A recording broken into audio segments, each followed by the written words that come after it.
You've probably heard about deep work. This idea that you need to lock yourself away for hours at a time, completely distraction-free, to produce anything meaningful. And if you're like most people, you've probably tried it and felt like a complete failure when you couldn't sustain that monk-like focus for more than 45 minutes. Here's the truth. You're not the problem. The deep work obsession is. I want to talk about why this productivity trend has become so popular, why it's actually setting most of us up for failure, and what actually works when it comes to getting focused work done in the real world. So what exactly is deep work? It's this concept popularized by Cal Newport, where you're supposed to work in a state of intense, undistracted focus on cognitively demanding tasks for extended periods. Newport contrasts this with shallow work, basically everything else you do, like emails, meetings, and administrative tasks. And look, I get why this resonates with people. We're all drowning in distractions, notifications are constantly pinging, and it feels like we can never get anything substantial done. The idea of retreating into this focused, productive bubble sounds amazing, but here's where it gets problematic.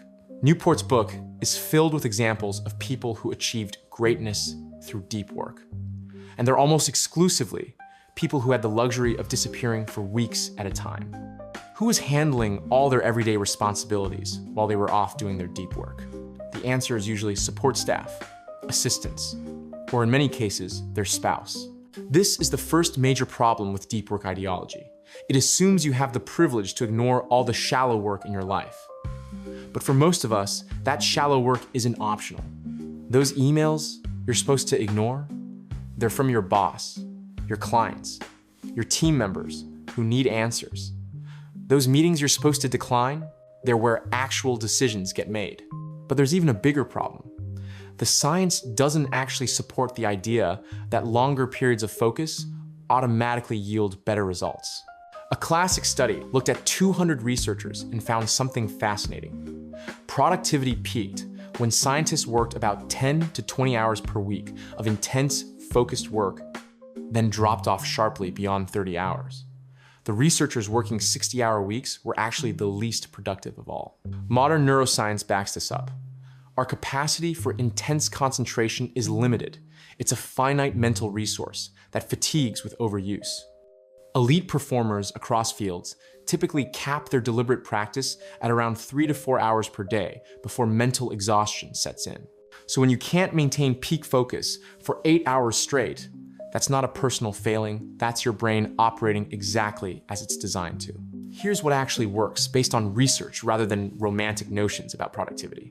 First, work in rhythms, not marathons. Instead of trying to grind for hours, use techniques like the Pomodoro method. 25 minutes of focused work, then a 5-minute break. Short, intense sprints, followed by brief recovery, help maintain high energy and prevent mental fatigue. Second, prioritize your most important work when your energy is highest. For most people, that's earlier in the day. Even if you can only afford a 90-minute block, use that peak focus window for what matters most. Save emails and administrative tasks for when your brain is tired anyway. Third, embrace breaks as part of productivity, not as something you earn after suffering through endless focus. Research shows that taking periodic breaks doesn't reduce performance, it boosts it.